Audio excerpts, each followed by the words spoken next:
आज विजु जनता दल तरफ पदयात्रा जनसंपर्क पदयात्रा सफल होती बहुत मात्रा समस्ते योगदान करिसेंती।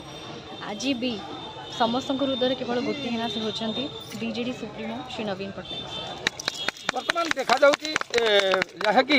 जो सरकार आसी नुआ सरकार जे महिला मानकर गाथा गाँव कौन कहे जेहतु आप जन महिला केवल एति कहे कि आम सर शिक्षा क्रीड़ा स्वास्थ्य हो महिला सशक्तिकरण हो सबुथरे सी तांकर अवदान होचे अतुलनीय। सी केवल आमर ओडिशा पई नुहे सी भारत पई श्रेष्ठ मुख्यमंत्री ही गांधी जयंती एवं विजु जनता दल जनसंपर्क पदयात्रा का कौन कहे मत रखिए। आम विजु जनता दल सब सर्ववर्ष पर वर्ष पालन कर अक्टोबर 2 गांधी जयंती पवित्र दिवस अवसर में आम वरिष्ठ चंपापुर पर्यटन पदयात्रा करूँ। माननीय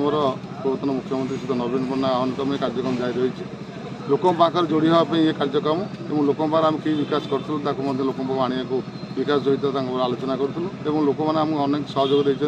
बुद्धिजीवी ठार आरंभ कर दल वरिष्ठ कर्मकर्ता मैंने समस्त उपस्थित थे।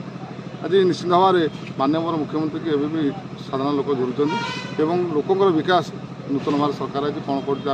अनुदान करें आम निश्चित भाव आगामी केमी संगठन मजबूत हम ये कार्यक्रम जारी रही संबंध में लोक सहित बार्ता करूँ निश्चित आज ये कार्यक्रम सफल हो जयंती उपलक्षे मुझे समस्त बर्षणावासी स्वागत करुच्ची अभिनंदन जनाऊँ।